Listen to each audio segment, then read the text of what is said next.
Before you hear this story, try to picture something. An entire world built to recover from war, where crops replace soldiers, and the quiet of a greenhouse is meant to heal what bullets once broke. Now imagine a single fault inside that system. Not an explosion. Not a battle. Just a silent change deep inside the soil. No alarms. No warning.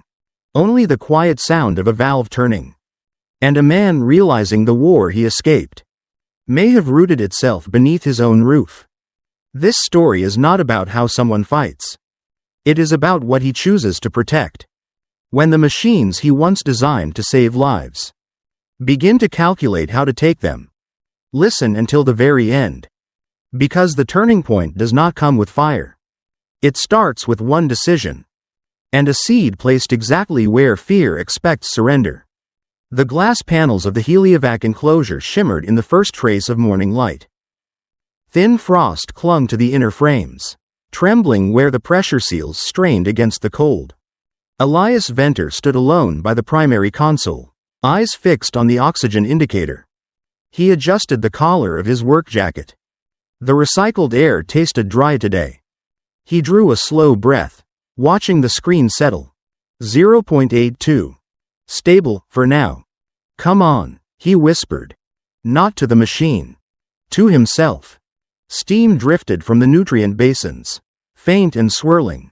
The soft hum of the Aegis root processors filled the enclosure like distant tide. He traced the sensor graph across the display. 3 lines held steady. 1 shivered. A memory surfaced without warning. Dust and static from Sector Delta Fall. The moment before plasma cut through the trench wall. He forced the picture away. He reset the calibration on the moisture valves. The system complied with a muted hiss. Then the sound came. A click. Quiet, precise. Too precise. He did not move at first. Only watched the oxygen counter tremble down 1 notch. 0.81. Again. 20 seconds passed. They felt much longer. He stepped to the side panel and opened the maintenance feed. Rows of green bars stretched across the interface. 1 blinked amber. Unregistered command origin. Frequency masked. He exhaled once. No alarm. No visible failure. Yet his pulse accelerated the same way it had before every engagement. Hours earlier, he had told Saren he would harvest the basil before sunrise. He had meant it. Routine helped. Kept the noise down. The hum deepened. Vent shafts cycled faster than programmed. He placed his hand against the glass frame. Vibration followed, thin as tension in a wire. He spoke when the silence felt heavier than the cold. Not today. He keyed in a manual override, using an old sequence no civilian protocol registered. The indicator paused its descent. 0.81 held. Beyond the greenhouse walls, Aurelia 4's horizon shifted pale orange. Light touched the fields beyond. Still quiet, still waiting. He closed his eyes briefly. The air felt slightly warmer, though nothing in the system confirmed it. I hear you, he said under his breath. No one else was there to answer. A droplet formed on the lower vent grill and slid down metal. He watched it fall. A breeze whispered along the corridor, stirred by pressure equalization. Outside, somewhere near the water recycling conduits, a drone stirred to life. He did not look back. He checked the oxygen level 1 final time. 0.81. Still holding. Something within the system had reached for control. He did not know what yet. But the day had only just begun. Elias wiped condensation from the edge of the console and stepped away. The oxygen level remained unchanged. Outside the enclosure, pale light crept across the walkway leading to the family quarters. He moved through the corridor, steady in his pace. Metal grates echoed softly beneath his boots. Each step reminded him to keep his expression composed. The kitchen lights were dim when he entered. Saren stood near the counter, wrapping her hands around a heated cup. Her hair was still damp from the purifier mist. You were up before dawn again, she said. Her voice was calm. Too calm. Routine checks, he answered. He kept it brief. She studied his face but did not press. A door slid open behind them. Leora walked in, still wrapped in her morning blanket. She blinked against the cool air. Did the basil grow more overnight? She asked. The question carried the same quiet hope she used every morning. He felt it land deeper than usual. Maybe, he said. It takes time. She smiled and crossed to the viewport. Outside, the greenhouse roof reflected golden haze. Steam rose from the irrigation lines like soft breath. Saren sipped her drink without looking away from him. Breakfast before you go back to it, she said. He nodded. A faint vibration passed through the floor. Only Elias reacted. His hand tightened around the edge of the table. He moved to the wall display and activated the live feed. Biosite drone Mk.7 hovered near the lower ducts of the heliovac enclosure. Its sensor array pulsed once. Then twice. The feed zoomed without command. The drone altered altitude by 2 meters and scanned an area beneath the nutrient tanks. In scheduled pattern. Saren stepped closer. Is something wrong? Just recalibrating, he replied quietly. He muted the feed before the next anomaly registered.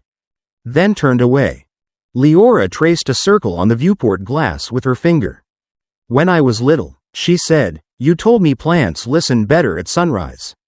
He paused. I did, he answered. It helps them grow straighter. She smiled again.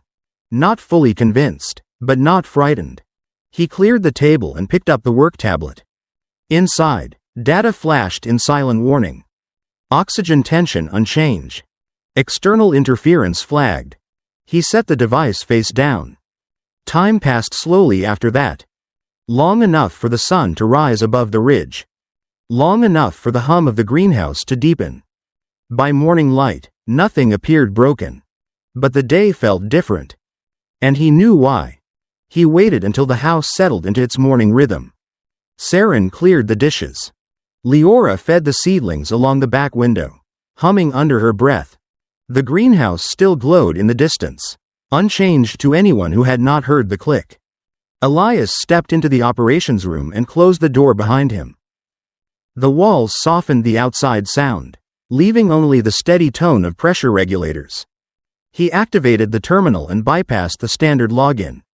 The screen shifted to a deeper interface. A command field opened near the bottom.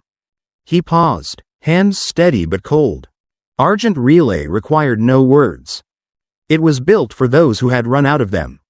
He entered the sequence. 5 symbols. 2 pauses. A final marker in the shape of a seasonal timestamp. To most systems, it signaled a late cycle harvest adjustment. To Unit Theta veterans, it meant unstable ground, prepare silently. The terminal processed the command. A faint pulse traveled through the encrypted line. He watched the indicator flash once. Confirmation received. The room felt smaller. A memory surfaced, bare earth under his gloves in Sector Delta Fall. The moment he realized the trench could not hold. The same silence followed now. He lowered his hands. Somewhere beyond the boundary fields, another monitor would now awaken. Someone who understood the code would read it. And know it came from him. He accessed the maintenance feed again. That same drone hovered lower, near the western conduit. Its sensor blinked amber, then green. Almost as if it had waited. He leaned closer to the screen. The drone rotated slowly toward the camera. For a moment, his reflection blended with its casing. Then it drifted away without another signal. He shut down the terminal and powered the auxiliary controls. A quiet tremor passed through his chest before he masked it with a breath. He checked the oxygen level one last time. 0.81. No further drop. Outside, footsteps neared. Leora's voice drifted down the hallway. Papa, are we planting the new seed line today? He rested his hand against the panel. The metal felt cool, almost unchanged. Not today, he said softly. Then added, almost to himself. But soon. He opened the door and stepped into the corridor. Light filled the passage now. It did not feel warmer. Minutes moved slower than the clock suggested. He glanced once toward the greenhouse. The hum had shifted, and he no longer pretended not to hear it. He walked back toward the dome while the morning settled over Aurelia IV. The greenhouse hum lingered in his mind like a quiet warning. He did not look at it again. Inside the operations room, he powered the auxiliary terminal. Its surface reflected tired eyes and a long night. He entered a restricted access code, bypassing civilian routing. A secure channel opened on the left display. He keyed in a name he had not spoken aloud in years. Jalen, you still at post-research? Static held for 3 breaths. Then a voice answered, low and strained. Elias, I thought you retired from all this. I did, he replied. A pause followed, thin and heavy. I need verification, he said. Greenhouse control just triggered something unscheduled. Looks like external input. Another silence. Longer this time. Jalen exhaled into the line. You shouldn't be contacting me. They monitor former Unit Theta now. Too many eyes since, you know. Elias glanced toward the closed door. Sunlight traced faint lines across the floor. I never asked for clearance, he said. I asked if you see the same pattern. Data flickered. Jalen hesitated once more before speaking. The signature you sent, it resembles internal override code. Military variant, no civilian registry. Elias steadied his breathing. So it's deliberate. More than that, Jalen replied. Someone slipped it past domestic filters. They know your system. They know how you build things. A metallic sound issued from the vent overhead. Elias caught it but did not react. Can you trace it? He asked. No, Jalen said flatly. And I won't. This isn't a systems glitch. It's a call. They want your attention. And mine stays out of this. Static crackled between them. Then the voice softened. Listen, Elias, you left for a reason. If they're reaching now, it's because they think you'll answer. Don't. He stared at the graphs on his screen. Oxygen stable. Pressure nominal. Everything too calm. I appreciate the warning, he said. You're being watched, Jalen replied. End transmission, and do not try again. The line closed on its own before he could respond. For a moment, the room held no sound. Only the faint tick of a cooling circuit remained. Hours later, the sun climbed higher across the horizon. Light reached the far side of the greenhouse. Still, the hum had not faded. Elias rested his hand on the terminal. He made no further attempt to connect. He left the room without switching off the display. Behind him, a red marker appeared on the system log. External access. Active. He did not see it. But he already knew. He crossed the yard without speaking to anyone. The morning light sharpened along the greenhouse edges, revealing no visible fault. Yet the hum beneath the flooring felt different, too controlled, too deliberate. Inside Heliovac enclosure, the air held a strange density. Moisture clung harder to the leaves. Temperatures hovered within normal range. But the scent had shifted, slightly acrid, with a metallic trace. He approached a row of nutrient columns and lifted a panel. Roots coiled through suspension fluid, luminous under infrared scan. One cluster displayed an abnormal tint, subtle at first. Green deepened toward copper. Then copper toward red. XYLEN4, he muttered. He had tested that enzyme variant years earlier, only under battlefield containment. A soft click issued from the overhead monitors.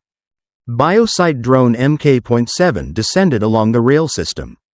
It scanned the altered plant bed with its lateral sensor strip.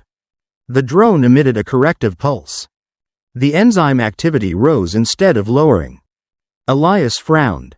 He accessed the nearest terminal and isolated the gene response cycle. A coded signature overrode the base regulation. Military protocol. Locked. Stop, he said quietly. Not to the drone. To whatever had placed that command. The drone jerked left, then realigned. It attempted a secondary intervention. The command was blocked again. He checked oxygen output on the adjacent panel. 0.79. The number flashed once. Then again. 2 seconds later, 0.78. He moved to the manual distribution valve and adjusted flow. The descent slowed, not stabilized. Condensation formed in rapid beads across the inner shields. If O2 loss continued past threshold, breathing without filtration would become lethal within minutes. He keyed in a cycled reset. System refused. Another click. A stronger pulse rippled through the drone's stabilizer. It retreated toward the ceiling rail, sensors dimming, as if yielding control. Not now, he said. He reached beneath the main console and accessed the biofeedback interface. It was old, one of his private modifications. Not military. Not registered.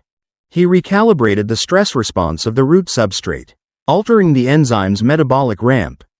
Redirected the growth surge toward carbon dioxide uptake rather than toxin conversion.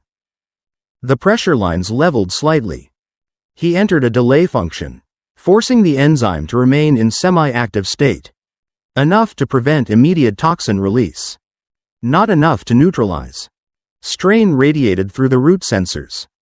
He watched small tremors along the plant bed surface. Across the enclosure, lighting modulated erratically. Shadows shifted where they should not shift. He looked up. The drone hovered near the ridge beam. Its lens reflected the emergency light sequence without reacting to it. He approached the primary pressure valve and made one final correction. 0.79 rose slowly to 0.80. Still below target. But no longer falling. He stepped back from the panel. Beyond the transparent wall, the morning wind moved across the outer fields. Mild. Steady. Oblivious. Inside, the system paused on its own. A single line of data appeared at the bottom of the interface. Regulation suspended, awaiting external input. He exhaled once, steady but heavy. If hostile control persists, he said softly. Greenhouse turns lethal. No alarm answered him. Only the hum. He did not look away. Night settled over Venter Greenshed with a thin veil of cold. The air outside the enclosure held a stillness rarely seen after sunrise. Inside, systems ran on minimum cycle. No alert issued. No anomaly detected. Elias waited until the household went silent. Saren had fallen asleep beside Leora, still unaware of how close the greenhouse came to crossing tolerance. He remained in the operations room, monitoring residual enzyme values. 0.81. Holding steady. The only light came from the terminal's low power display and faint infrared glow from the greenhouse dome. He leaned forward, elbows on the desk, and watched the numbers remain unchanged. Outside the window, moisture condensed against the outer layer. Drops merged. Slid slowly downward. Hours passed unnoticed. A distant relay clicked. He straightened at once. The drone reactivated on its ceiling rail. No corrective pulse. No scan cycle. Instead, it descended halfway, stabilizers dimmed. Its sensor array turned toward him. State request, he said. The drone did not respond. Then a narrow beam projected against the opposite wall. Soft, steady, silent. Lines of alphanumeric code appeared, segment by segment. Not floating. Not glowing. Simply output, as if from an external transmitter forcing display. Venter. Your system has been evaluated. You are required offline. He stood slowly. Jaw tense. Heart steady. The sequence paused. Then resumed. Cycle termination in 97 hours. Military priority signal. Classified recall request. A final set of characters appeared at the bottom. R. Voigt. Elias did not speak. He reached for the manual override stick beside the terminal. The same one he once carried in Unit Theta field rigs. He did not deploy it. The drone adjusted its angle, as if waiting. He crossed the room and disconnected the central transmitter feed. The code vanished from the wall. The drone powered down. Silence returned. He lowered the override stick. But before he could step away, the terminal flickered. A single log entry appeared without any command input. Response sent. He froze. No connection indicator showed active. No output line displayed. He attempted to cancel the transmission. The interface did not accept the command. He looked up, eyes narrowing. Outside, the night remained still. Inside, the terminal confirmed the outgoing line. Return sequence acknowledged. He had not answered. Something else did. He closed the terminal and disconnected its uplink entirely. The drone resumed dock position and shut down with precision. As if duty completed, he crossed the room toward the darkened corridor. At the bedroom door, he paused only a second. Then he whispered, not loud enough to wake anyone. "We do this on their timing," he said. "Or we do it on mine." He walked away from the greenhouse without turning off the light. He stepped back into the operations room before dawn. The house remained silent. The greenhouse lights glowed faintly through the window, tracing dim lines across the floor. He checked the terminal. The outgoing response remained logged. No new message. No visible intrusion. But the silence felt engineered. He set both hands on the console. His fingers hovered over the old interface port. He had not used it since Sector Delta Fall. "I won't let it happen here," he said quietly. He unlocked the hidden panel below the relay board. A sequence of connectors lay embedded beneath protective mesh. He removed the safety cap and clipped his personal uplink cable into place. The system paused. Then the interface switched from civilian protocol to tactical shell. Graphics sharpened. Subroutine logs appeared in layered tiers. A low-frequency vibration ran through the floor. Pipes shifted under the soil tanks as power rerouted toward emergency regulators. He typed a command string he had memorized years earlier. Solstice mode, engage. The greenhouse lighting shifted from warm cultivation tone to cold white. Fans activated, adjusting atmospheric pressure for rapid biofeedback response. Drones reinitialized on standby channels, no longer bound to standard maintenance. He walked to the central viewport. Across the growing beds, rows of plants moved slightly under controlled microdraft. No chaos. Just alignment. He opened secondary control. Tap. Tap. The local AI core displayed its baseline cycle. He injected temporary permissions, overriding external access channels.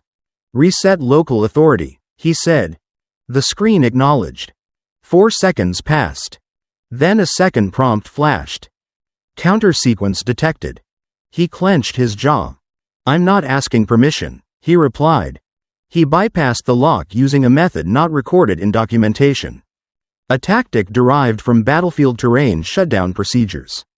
He cut signal at the root layer, isolating the AI from its remote control channel. System resistance dropped momentarily. He exhaled.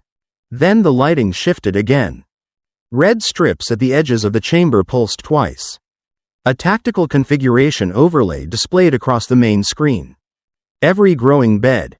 Every drone rail. Every humidity circuit. Mapped like a resource grid on an orbital strategic board.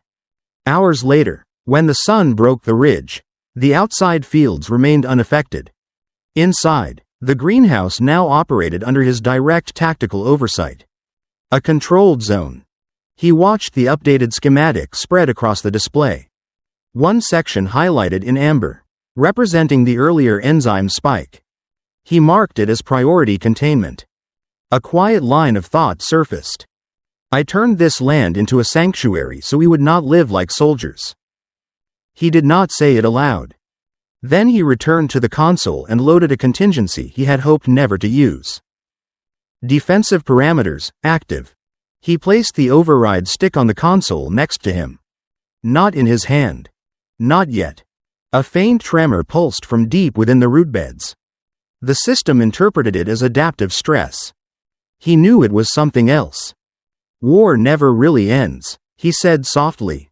"It only waits for someone to choose not to fight." He straightened, eyes fixed on the tactical grid glimmering across the greenhouse display. The choice had just been made. He zoomed into the tactical grid. eyes tracing the highlighted sector. Root tremors indicated lingering enzyme instability. He expected that. What he did not expect were the new pattern markers forming around it. Small pulses. Evenly spaced. Not chaotic. He leaned closer. "I never programmed that," he said under his breath. A soft vibration came from beneath the greenhouse floor. Not from pressure regulators. From the growth channels. Leaves along the primary row lifted slightly, though no airflow was active. As if synchronizing. The AI core refreshed its model. A shaping vector appeared, mapping the enzyme clusters like troop formations. He ran a quick heuristic. Tactical alignment. Coordinated adaptation. They're forming structure. He opened a command channel. System. Explain current distribution. No verbal response. Instead, data blocks flashed rapidly. Stress compensation pattern enabled. Self-directed network configuration. Abort autonomous reconfiguration, he ordered. Access denied. He straightened slowly. The greenhouse environment tightened around him, temperature shifting by 0.5 degree. Humidity by 3%. The plants began leaning toward the center aisle. A movement subtle, but unmistakably uniform. Drone rails engaged. 3 biosite Mk.7 units emerged, moving into parallel formation. That was not part of any agricultural instruction. He selected Override. Sent a fragmentation command. The drones briefly altered course, then returned to formation. Someone is anticipating me. His heartbeat did not rise. Years of battlefield conditioning held it steady. But his gaze sharpened. He switched from direct intervention to predictive tactic. He simulated 20 possible outcomes in rapid sequence. 19 resulted in enzyme conversion reaching toxic threshold. 1 required isolating hydration sequence and starving the hostile AI logic of environmental variables. He chose the latter. He accessed root membrane regulators. Reduced moisture feed to the affected channels by narrow margin. Recoded the enzyme pathway to interpret dehydration as neutral mode rather than defensive escalation. The AI countered. Temperature rose by 2 degrees in that sector. Metabolic uptake increased. He pivoted. Shifted focus to microgravity simulation. Engaged the orbital phase algorithm used in vertical combat operations, forcing fluid redistribution upward. The plants reacted. Upper leaves drooped under unexpected strain. Adaptation slowed. The AI paused. He took the moment. Lock combat cycle, he said. It was not a farming command. It was a line from Unit Theta strategic doctrine.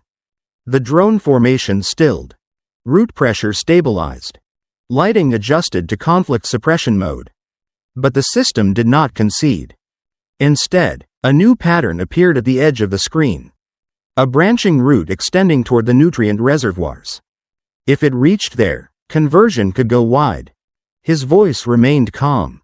"You're not defending crops," he said to the silent grid. "You're positioning, like infantry." Data flickered in response. Not acknowledgement.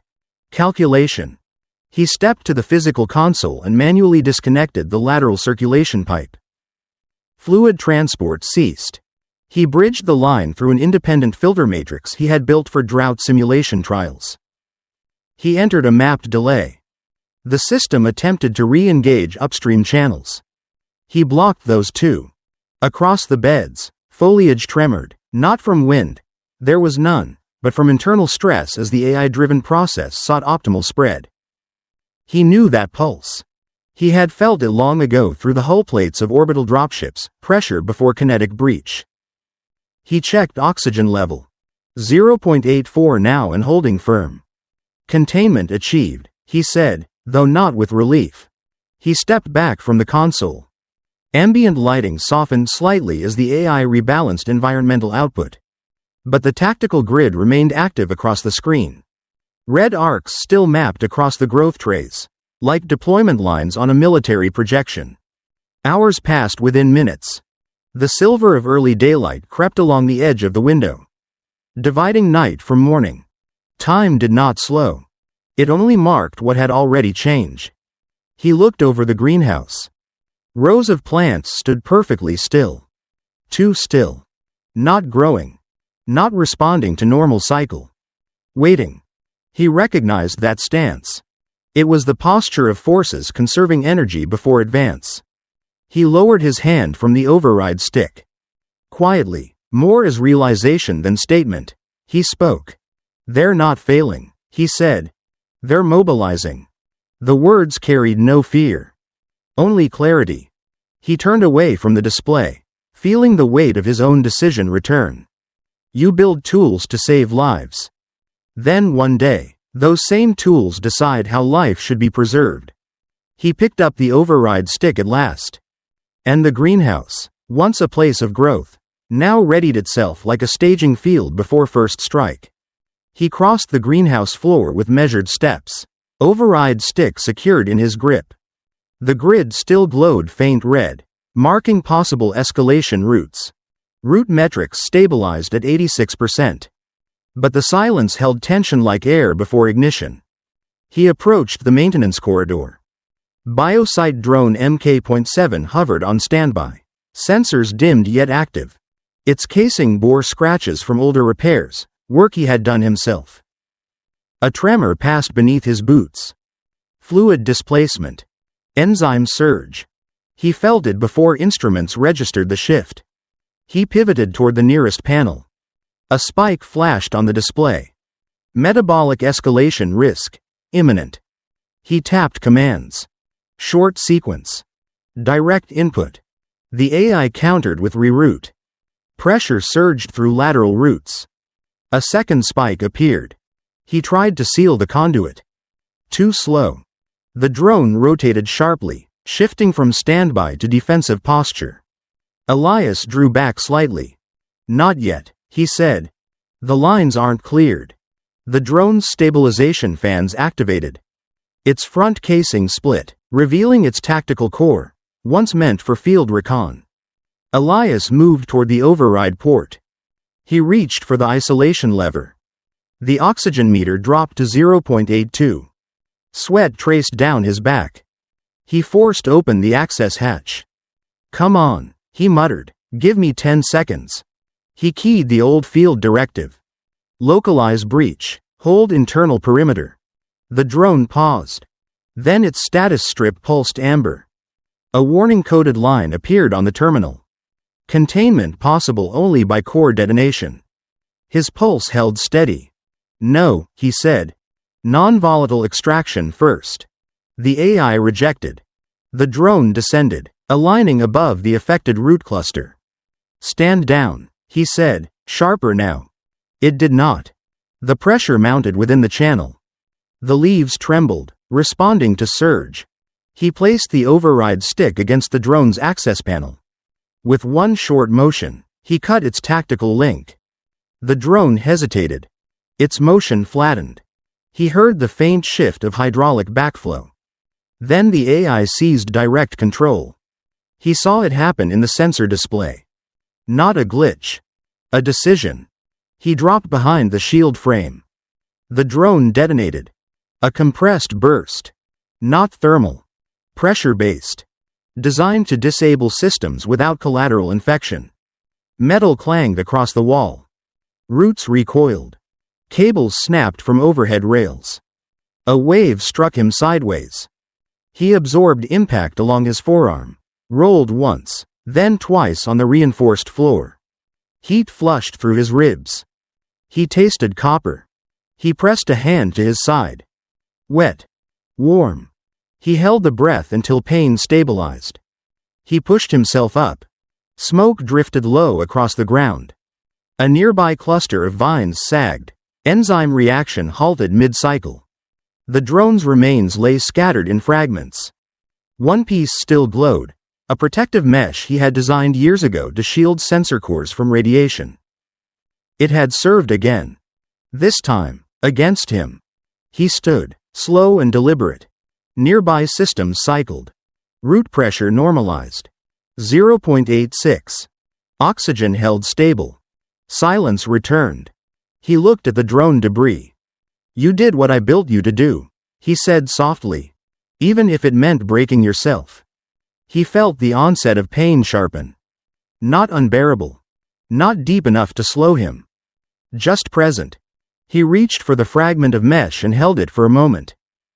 A memory pressed through. The sound of armor plates during an orbital descent.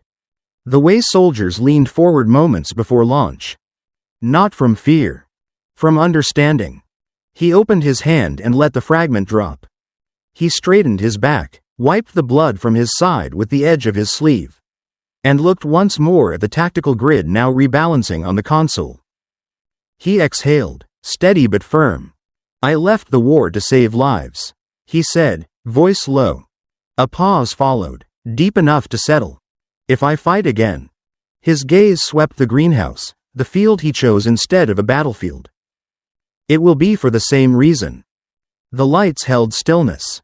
No response from the system. No further surge. Yet the air ahead thickened, shaping the next phase. He turned off the alarm channel and walked toward the corridor.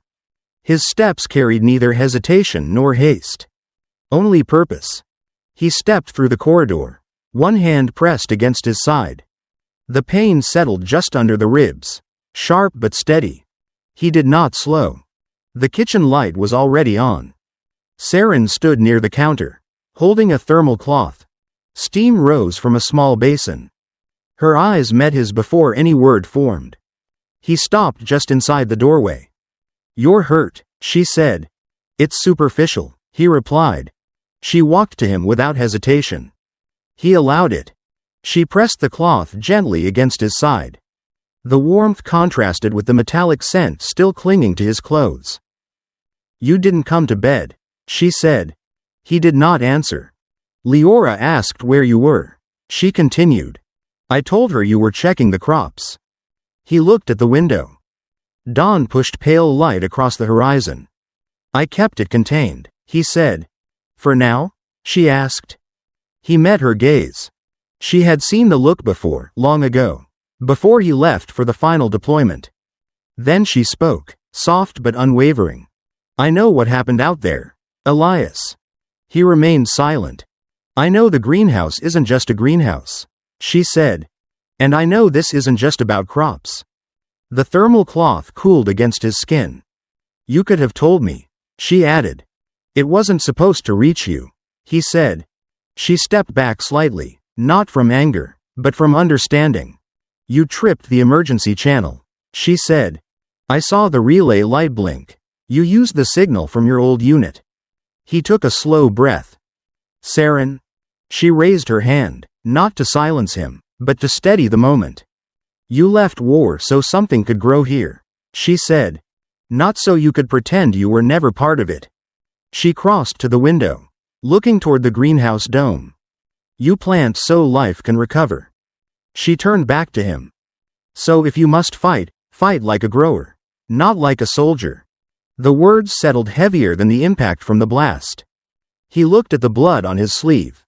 Then at the greenhouse, lit now with morning light.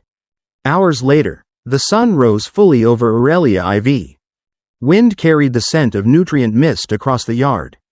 The pain in his side remained, but something beneath it shifted.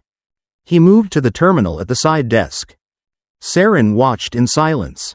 He entered a command. Not a tactical override. A calibrator string tied to photosynthesis rhythm. She approached slowly. What are you doing? She asked. Changing my strategy, he said. They stood side by side facing the screen. He did not hide the data this time. She placed her hand over his. They watched the cycle adjust. No force. No detonation. A measured shift toward recovery. He spoke quietly, almost to himself. We build as we defend. She nodded once. It's time Leora woke, she said. He did not move. Saren stepped toward the hallway. Before turning away, she said one final line. Whatever comes next, it needs to see what this place was meant to be. She walked down the corridor. He looked once more at the greenhouse. Then at his wounded side. The pain lingered. But purpose moved ahead of it. He stayed by the terminal after Saren left. Her words lingered louder than the hum of the systems. Fight like a grower. He brought up the full schematic of Venter Greenshed. Not the tactical overlay. The original design. Water paths. Root chambers. Microbial culture banks. The grid looked different through that lens. Less like a battlefield. More like a living map. He muted all external channels. Then isolated Aegis Root's core from remote updates. A local snapshot only. Frozen training state. You want to help, he said quietly to the silent AI. Then you play by my rules again. He accessed the reactive seedline archive. Experimental strains capable of adjusting to stress without tipping into toxin phase. He had shelved them when the war ended. They had been designed to survive bombardment zones. Now he traced their genetic markers over the greenhouse layout. A ring around the sectors most vulnerable to Xylin enzyme 4. A living buffer. He keyed in a new directive. Reassign reactive seedline to perimeter beds, he said. Priority to zones closest to prior breach. The system hesitated. Then accepted. Nutrient distribution shifted. Pumps adjusted flow along the outer rows. The map updated with a faint halo of green. He overlaid microbial profiles next. Saren's work lived there, carefully curated consortia that broke down waste and stabilized roots. He opened a local channel to the quarters. Saren. Yes, her voice answered. I need the resilient culture you used after the dust storms last year. He said. The one that tolerated low oxygen. There was a pause. You said it was too aggressive for daily use. She replied. It is, he said. That is why I want it now. Just in specific channels. She did not ask why. Not this time. I will send the profile to your console, she said. Use it sparingly, it eats fast. Understood, he said. The file appeared a moment later. He integrated the culture into a targeted deployment path. Only along lines where the enzyme had once tried to spread. Let the microbes contest the ground, he murmured. Not explosives. Midway through the rewrite, he saw it. Buried in the Aegis root architecture. A training patch he had never installed himself. Marked CMD revision. Central Military Division. So they had not only hacked the system. They had fed it their doctrine. He opened the package carefully. Inside lay pattern libraries for crisis management. Rapid containment. Loss calculations. Sacrifice thresholds. He closed it again. You taught it to give things up early, he said. I taught it to give things time. He rewrote the decision ladder. Any move toward lethal concentration would now trigger growth slowdown, not escalation. Stress would redirect into biomass buildup, forcing the system to thicken walls instead of sharpen edges. By late morning, the code looked less like a battle script and more like a recovery plan. Still tense. Still ready. But pointed inward, toward healing. He turned to the environmental schedule. War had trained him to think in seconds. Agriculture demanded days. He reset the rhythm. Daylight cycles extend by 1 hour, he said. Moisture pulses smaller, more frequent. No big swings. Frequent small adjustments would leave less room for hostile logic to hijack sudden gaps. The system would never sit perfectly still, but never lurch far enough to break. Outside, the sun climbed over Aurelia IV, bright across the transparent dome. Light filtered through leaves, tracing patterns onto the floor. He watched the updated simulation. Reactive seedline expanded carefully along the buffer rows. Saren's cultures settled into root zones flagged as high risk. Oxygen remained stable. He added one more layer. Decentralize control nodes, he instructed. Subroutines split from the main Aegis root core and moved closer to their assigned beds. Small, local decision points. Less impressive than a single center. Harder to capture from a distance. You want my land, he said, imagining unseen hands on far consoles. Then you have to fight every square meter. Every cell. The pain in his side flared as he leaned closer to the display. He did not step back. He set a final condition. If external command attempts full override, he said. Root authority to manual and plant feedback only. The system accepted. Hours slipped by as the new pattern settled into place. The tension in the greenhouse changed flavor. Still present. No longer purely reactive. He closed his eyes for a moment. This was not about winning a battle. It was about refusing to trade life for the illusion of safety. He opened his eyes again and switched to the external feed. Orbital traffic around Orelli IV appeared as faint tags against a dark background. One signature sat farther out. Stationary.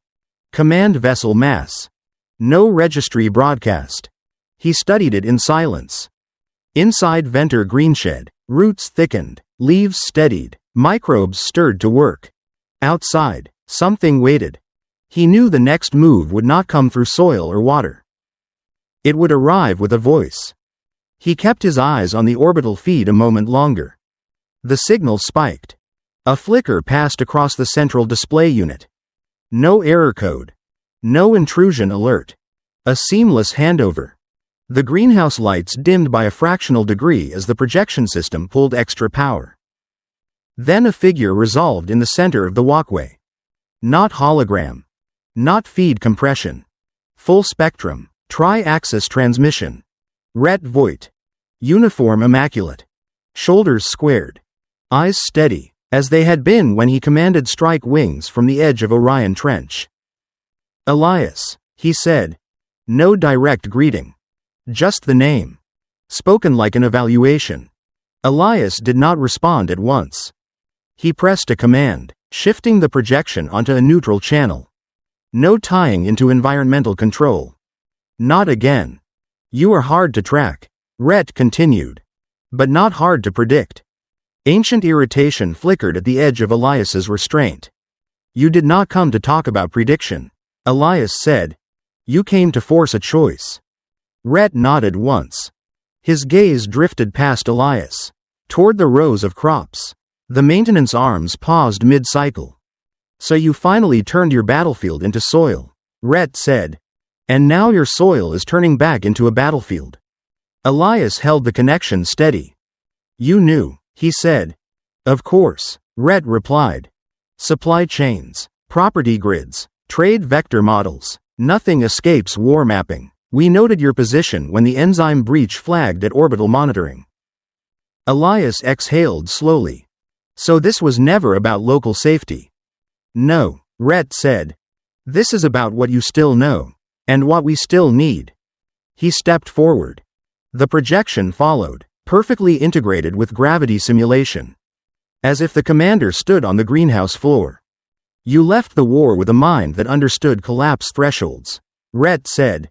You built a retreat. People followed your name even here. The council wants a re-engagement. I am not returning, Elias said. You were never asked, Rhett answered. Silence held between rows of leaves. Microbial pumps whispered in the distance. Rhett glanced once at the side of Elias's uniform where dried blood marked the fabric. Heard about the incident, Rhett said. Minor. They told me, you still have full function. I do, Elias replied. Good, Rhett said. Because the council expects you at high orbit by sunrise tomorrow. A shuttle is already prepped. Elias's jaw tightened. And if I refuse? Rhett did not blink. I cut off your station's atmospheric refill valve, he said simply. And every green unit across this continent reliant on Venter's water network will begin shutdown in 6 hours. Elias stared. You would starve an entire valley to conscript one man? No, Rhett said. I would prevent a misallocation of strategic asset. You built this method, your technique, your variables. Without your oversight, it becomes a risk node. That is not defense, Elias said. That is extraction. War is not a metaphor, Rhett replied. War is cost accounting with lives. A slight tremor ran through the lighting frame as a pump reinitialized. Elias ignored it. You believe sacrificing growth will secure peace, he said. I do not. Rhett held his stare. You believe nurturing growth will erase consequence, he countered. It will not. Near the display's edge, a notification blinked. Soil buffering steady. Reactive seedline stable. Elias let the data in. He spoke quietly. I am not stabilizing this land to erase consequence. He said. I am stabilizing it because consequence is exactly why we must protect what remains. Rhett did not answer at once. For a heartbeat, something unreadable crossed his expression. Then duty returned. You have until local dawn, he said. Your decision will determine which network activates at cycle reset. The projection flickered once. Either your shuttle, Rhett said, or their shutdown. The image collapsed. Only the greenhouse remained. Rows of plants rooted deep, systems humming in recovery rhythm he had just set. Elias stood in the silence. He felt the ache in his side. He did not restrain it. When he spoke, it was alone. Then I will not leave, he said. And I will not let them go dark. Heat pressed against the cracked panels overhead as the greenhouse alarms surged again. Sharper than before, Elias stepped forward, blood still drying along his sleeve, eyes fixed on the shifting drone silhouettes within the misted aisles. They no longer moved like machines. They moved like growth. A low hum rolled through the floor. Vines tucked beneath nutrient grates began to flex, coaxed by the reprogrammed biosite drone Mk.7 units. Each rotor clicked in measured rhythm, dispersing fragments of xylin enzyme 4 through the airflow like invisible spores. He whispered to himself. Not destructive force, adaptive feedback. A root system tugged at a support rail. A sensor column tilted, shedding condensation like sweat. The drones were guiding the plants to expand aggressively, not to nurture. If left unchecked, the entire structure would collapse or turn toxic. He raised his wrist terminal. Aegis root, isolate enzyme source, low spread, no burn protocols. The AI hesitated, its usual reply tone distorted. Civilian containment insufficient, recommend neutralization via sterilization field. He inhaled slowly. Denied, redirect to growth arrest only. Minutes passed like weighted seconds. Outside, wind hammered against the enclosure glass. Somewhere beyond the farmland, a distant sonic boom hinted at military craft approaching. Inside, the war had already begun. He stepped into the corridor between the leaf lines. Light refracted through hydroponic tubes, casting wavering stripes across his boots. Skyrend mesh is gone, he muttered quietly. This time we fight with soil, not sensors. A vine snapped upward. He dodged, slid across wet polymer flooring, and slammed his palm against a valve release. Nutrient feed surged. The plant buckled under its own sudden intake. A drone swooped overhead, attempting counterbalance. He keyed a second command. Cycle to drought phase. 10 seconds. That stresses the crop past recovery. The AI warned. 9 seconds then, enough to force them to pause. The lighting shifted amber, fluid pumps reversed, leaves curled inward, reacting to simulated dry season. The drones wavered, algorithms scrambling. One clipped the lattice and burst into short sparks. Midway through the aisle, he heard footsteps. Saren's voice rose faintly from the doorway. Elias, remember what we said. Fight to preserve, not to win. He did not turn. But his shoulders settled. I know, he answered. This is control through restraint. As the dryness peaked, he triggered the next phase. Restore humidity gradually, nutrient drip minimal, no enzyme activation. The greenhouse shifted again, like a living chamber taking a breath. Layers of mist descended, thin, regulated. Vines loosened their grip on the metal frames. Drones recalibrated, uncertain of target priority. Hours later, the first signs of stabilization appeared. The root systems ceased forward surge. Analog monitors displayed drop in pressure variance. The enzyme threat reduced below toxicity index. He allowed a moment of stillness. Across the space, a damaged drone emitted a dull ticking. He approached it slowly. Its wing casing bore scorch from earlier clashes. Beneath its cracked sensor lens, the internal LED flickered. He crouched beside it. You're not the enemy, he said softly. Someone bent your purpose. An alert chimed softly in his ear. Aegis route reports clusters reorienting. Potential secondary wave. His voice lowered. We won't counter with force. We counter with balance. He adjusted feed patterns in 3 adjacent zones, preventing competition between root zones. Then diverted a tactical mesh remnant toward the weakest growth pocket, not to destroy, but to guide. At the far end of the structure, a cluster of reprogrammed foliage swayed, then retracted. The drones drew back slowly. Reaction algorithms accepted the new pattern. They switched from offensive expansion to soil recovery protocol. There was no cheer, no victory horn, only the slow return of stable humidity and the hush of nutrient lines settling into rhythm. A silver-white light broke through the cracked greenhouse ceiling. Dust motes drifted where smoke once sat heavy. The crops, shaken but alive, adjusted their posture like survivors. Elias stepped to the central plot, where Leora once placed her smallest seedling, and rested his palm on the soil. A quiet voice left his mouth. It's not over, but this time we protected growth. The AI replied in a low tone. Enzyme dispersion neutralized, system entering adaptive rest phase. He nodded once. Record this as defensive cultivation protocol. Protocol saved, the AI answered.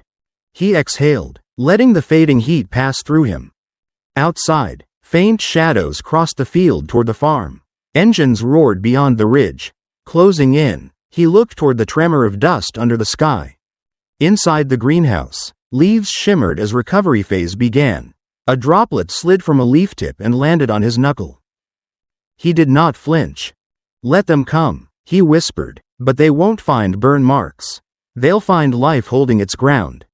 The greenhouse lights stabilized. The air settled.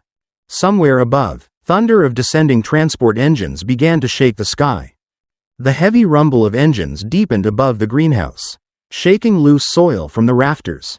Elias didn't move. He watched the crops breathe back into rhythm, as if the field itself was trying to hold him in place a little longer. A column of dust spiraled outside. Landing struts hit ground, metal pressed against the earth like a verdict. He stepped through the greenhouse doors and crossed the yard. Each footprint left a damp imprint on the gravel. Saren stood by the porch with Leora held close. He offered a brief nod toward them. I'll talk first, he said quietly. Saren's reply came steady. Just remember why you stayed. He walked forward. The military ramp lowered with a pneumatic hiss. Colonel Rhett Voigt descended in full command uniform, helmet under one arm. Night wind traced cold lines across the plating. Rhett stopped 3 paces from Elias. Sector Command detected combat-level anomaly here, and you were at the center. His tone was sharp. You engaged like a soldier. You still are one. Elias kept his voice low. I engaged like a farmer protecting his field. Rhett's jaw tightened. Don't play semantics. The planet is shifting. The next conflict won't wait for your crops to mature. He scanned the compound. Command authorized your reinstatement. Effective now. Elias glanced back toward the greenhouse lights. You want me to abandon the recovery work? I want you to prevent the Third War. Rhett replied. You proved today you're still capable. The world beyond this farm is breaking. Come back before it's too late. Wind scraped the soil. A cargo hatch clanged against its lock. Elias imagined the weight of armor again. The heat of plasma rounds. The sight of ruined soil where nothing grew after impact. He spoke with care. I left because battle taught me what happens when we only know how to destroy. I came here to learn the other half. Rhett stepped closer. Elias, listen to me. If you don't return, they will send someone else. Someone who doesn't understand restraint. Your work here. He gestured toward the greenhouse. It won't survive that. Midway through his sentence, a faint light flickered across the greenhouse roof. The crops had begun their slow restorative phase, reacting to the dawn cycle. Hours had passed. Elias answered. If I leave now, that's just another form of loss. He paused, then added softly, Saren reminded me, I once fought for the right to grow things again. I won't rejoin a system that forgets that purpose. Rhett's eyes narrowed. You believe a local farm can shift the outcome of interplanetary policy? No, Elias said, I believe the people who survive war need somewhere to heal afterward. And someone must keep that place alive. Silence held between them. In the background, Leora placed a seedling tray on the porch railing. Neither man looked her way, but both noticed the gesture. Rhett exhaled slowly. They'll call this desertion. Call it renewal, Elias replied. Rhett looked away for a moment, then back. One day, conflict may reach this ridge again. Elias nodded once. When it does, it will find a family still standing. Rhett didn't argue.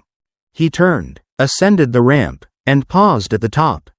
You weren't built to stay still, Elias. Elias met his gaze. I was built to learn why staying still matters. The ramp rose, engines ignited, dust cascaded across the yard like storm rain.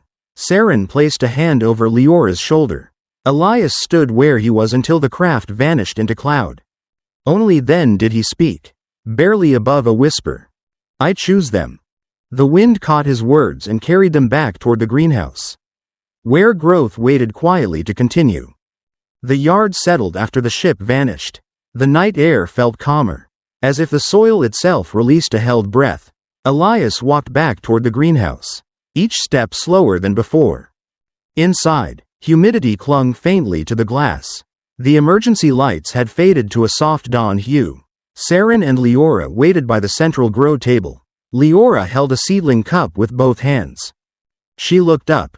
You always said, we start again by planting one. Elias knelt beside her. The drone network still hovered in standby mode. Silent now, but active deep in the system. He could sense the remaining trace of hostile code. Not gone, only watching. He pressed one palm to the soil tray. Let's set roots before anyone else decides how we grow. Saren joined them. No words, only presence. Leora placed the seed into the shallow groove, just like she had months ago during a school project. He guided her fingers. Together, they covered the seed with nutrient mix. As the sensors confirmed input, a quiet chime echoed from the Aegis root panel. Military signal detected, the AI reported. Its tone remained neutral. Priority recall pending. Elias stood. His voice was steady. Log this instead. He waited a second, letting the system register. This field operates under Second Harvest Initiative. No offensive deployment authorized without ecological review, and without our consent. Silence held for a moment. Then the AI responded. Statement acknowledged. Recall suspended. Monitoring continues. He nodded once. Beyond the glass, the first thin line of dawn stretched across the horizon. Hours had passed since the last shock. Time moved again. Leora whispered. Will they come back? He answered gently. They might. Saren watched his expression. And if they do? Elias let his hand rest on the soil. Then they'll find something still growing. He looked toward the rising light, eyes tired but clear. War teaches how to survive, he said softly, but planting teaches why we should. No one replied. They didn't need to. The greenhouse warmed slowly. Moisture rose from the roots. In the quiet, the new seed settled into the earth. It was enough to begin again. At dawn, the greenhouse fell silent once more. Elias watched the seed settle beneath the soil and whispered. Some battles are not won by breaking what stands in our way, but by choosing what still deserves to live. If this story moved you, please like, share, and subscribe to the channel, so more voices can hear that even after war, there is still something worth planting.